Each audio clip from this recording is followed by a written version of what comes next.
po sa pagmamahal nyo sa ating dating Pangulo. Salamat po sa pagmamahal nyo sa ating Vice President. Salamat, Mayor Pulong, at nandito ka rin pala. Salamat, Senator Robin. Salamat, Mayor.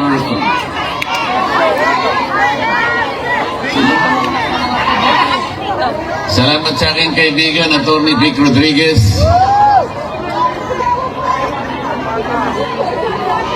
At lalong-lalo na po kayong lahat na hindi nagmamaliw ang inyong pagmamahal sa ating bayan.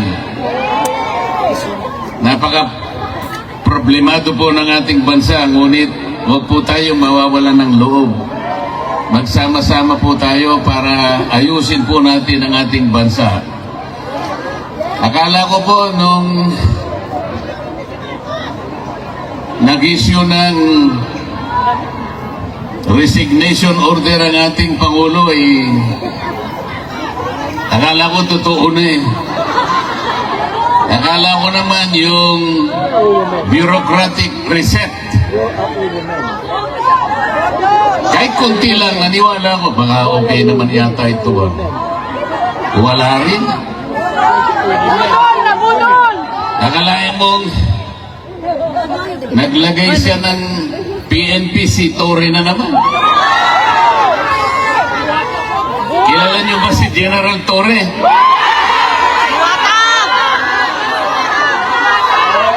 Si General Torre, bakit siya yung nagpanggap na representative ng Interpol?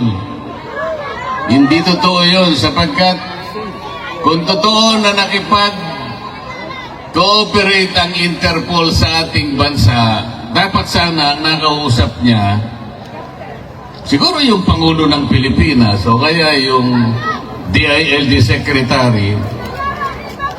Ngunit wala naman tayong nakita na representative ng Interpol na pumunta sa Maynila. Meron ba kayong nakita? Pagkatapos nung inaaresto si Pangulong Digong, pinakikita ni General Torre yung kanyang cellphone, yung warrant of arrest nasa cellphone. Nakakita ba kayo ng ganun? Hindi po ganun ang pagsisilbi ng warrant of arrest. Dapat po yung representative ng Interpol ang pumunta sa Maynila, dala-dala niya yung physical copy ng warrant of arrest. Ganun po yung paraan, hindi po pinakikita sa cellphone. Yun pong counterpart ng Interpol sa Maynila, ito yung PCTC. Ito yung executive director, nandun dapat hindi nagpakita. Ang kanilang ginamit ay General Torre na walang kapangyarihan magsilbi ng warrant of arrest. Wala rin siyang kapangyarihan na bumasa ng Miranda warnings. Bakit siya na naman ang na-appoint na PNP chief? So, ang buong akala ko, pag pinagtatanggal mo, pinag-resign mo lahat, ang miyembro ng iyong gabinete, tanggalin mo na silang lahat, pumili ka na lang ng mas magaling. O hindi naman nata totoo Tingnan po ninyo kung anong nangyari sa ating bansa. Yung ekonomiya natin, humirap na ng humirap ang ating bansa. Yung presyo ng bilihin hindi na maaabot ng kinikita ng karaniwang manggagawa. Nag-aaway nga sa Kongreso ngayon Kasi po sa taas ng bilihin, kinakailangan mag-legislate na lang na maitaas na yung sahod. 200 pesos per day, sabi ng House of Representatives. 100 pesos, sabi naman ng Senado. Ang tagal na magdebate. In the meantime, kawawa ang mga mamamayan.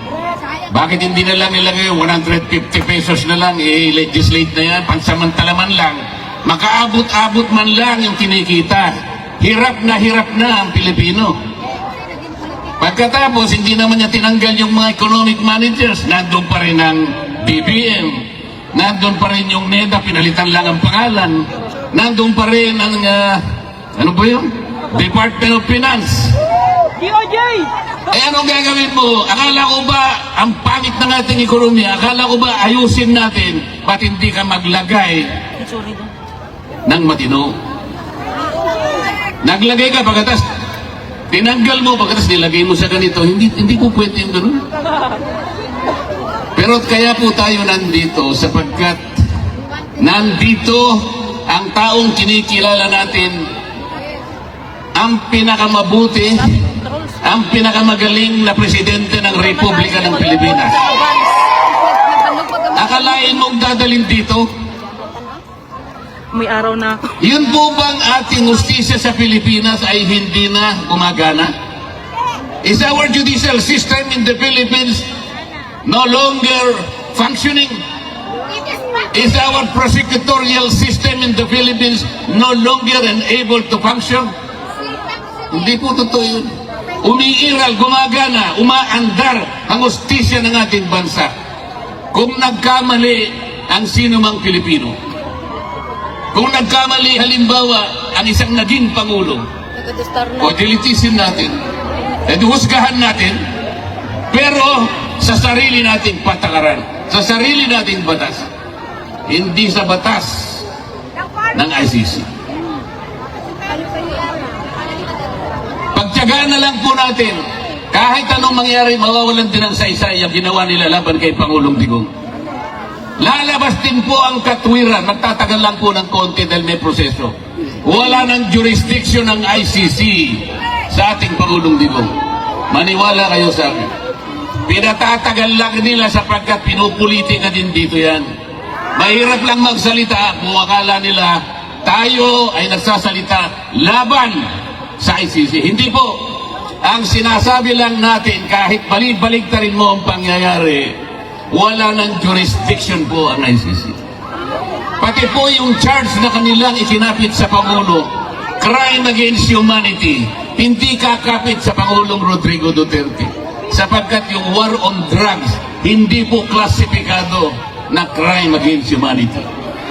Yung programa na ginawa niya is a legal, it is a regular governmental action to wipe out drug problem in our country. Presidente po siya, siyang nakakaalam ng mabuti para sa kanyang bansa. He should have been judged by the benefit, by the advantages reaped by the Filipino people from his program.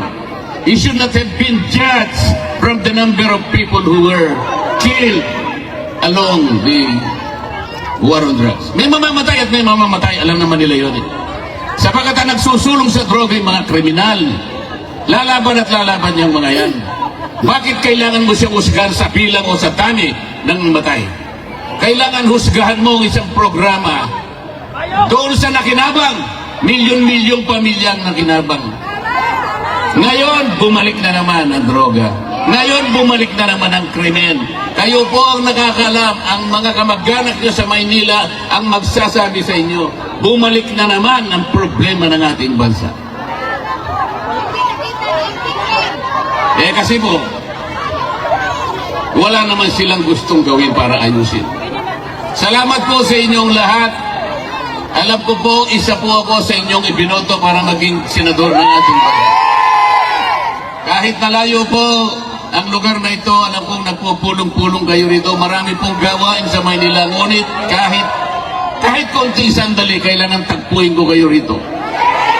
Para personal po akong magpasalamat. Lahat po kayong lahat, binoto po ninyo ako.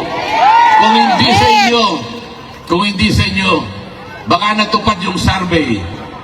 Pakalain nyo naman, sa simula't-simula pa, number 36 ako. Hindi man lang ako umangat. Nung naawa sila sa akin, siguro bandang Pebrero yata yun. Napunta ako sa number 22. Hanggang doon ka na lang, sabi nila. Malapit nang matapos ang Abril, 21 na naman ako. Pagkatapos nagmilagro isang araw, nilagay po nila ako number 12, pero isang araw lang yun. Binaba na naman nila ako sa number 18. Tingnan mo ninyo, ikaw walang hiyahan ng mga survey companies na yan. Naniniwala pa ba kayo dyan? Sipi-sipi ninyo. Merong isang media practitioner sa Maynila, babae, hindi ko nababanggitin ang pangalan, baka sumigat pa. Hindi makamove on.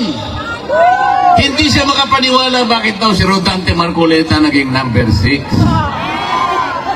Hindi niya kasi binabasa yung ating mga kababayan katulad ng inyong mga kamag-anak at kayong lahat, hindi ba niya alam kung gaano ang kinontribute na boto ng lahat ng OFWs?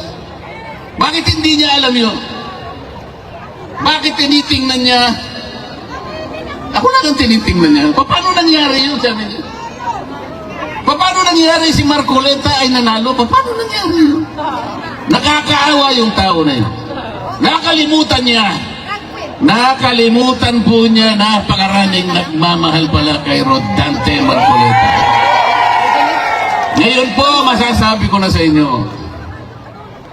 lintik lang ang walang ganti. Ginawa, ang gusto nila number 36 ako. Sabi ng mga tao, hindi. Kailangan maging number 6. So yun po yung nangyari.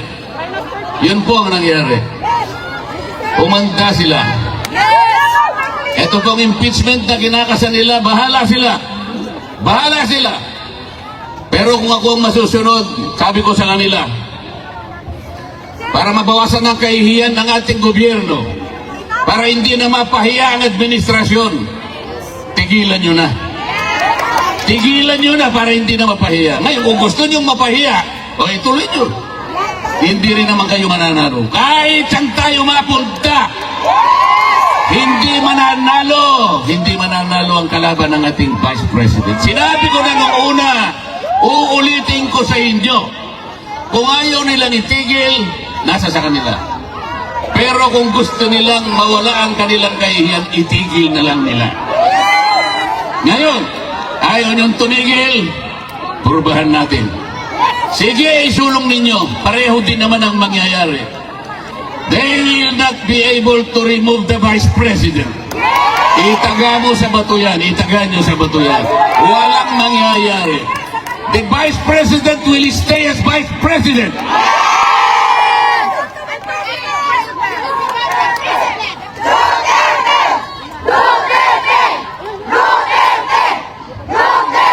Malungkot lang po ako sapagkat bago ako pumunta rito, gumawa po ako ng request sa ICC.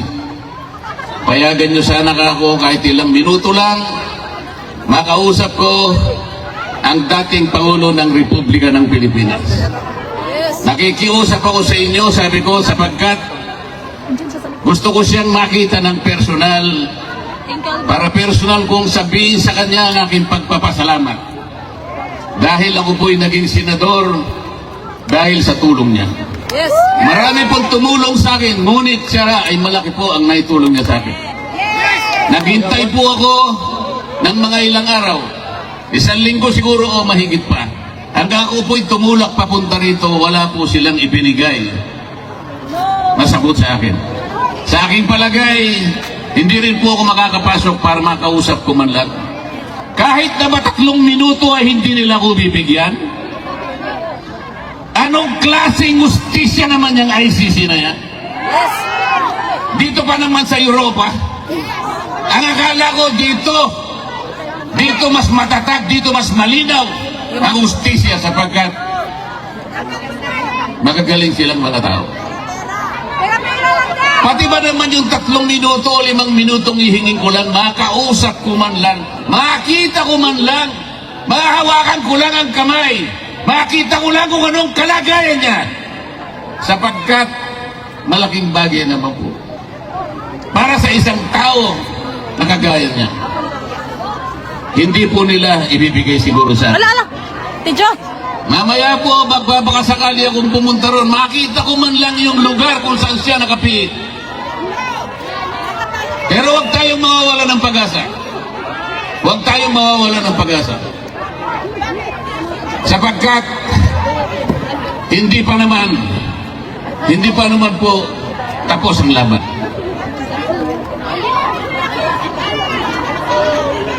Sa ngayon po, maghintay lang po tayo. Maging matiisin lang tayo. Huwag tayong susuko. Huwag nating isusuko ang laban. Nasa panig po tayo ng katwiran. Nasa panig po tayo ng batas. Alam ko po, si Pangulong Duterte malakas ang kanyang loob. Hindi siya papayag Hindi siya masisira ng loob. Kilala ko yung tao na yun. Makikipaglaban siya para sa inyo. Kahit ganyan ang kalagay niya, nakapiit siya, pero kayo ang inaalala niya. Kaya, huwag po kayong mawawalan ng loob, huwag kayong mawawalan ng pag-asa. Tatapusin po natin ang laban. Maiuwi po natin ang Pangulong Digong. Let's bring him home.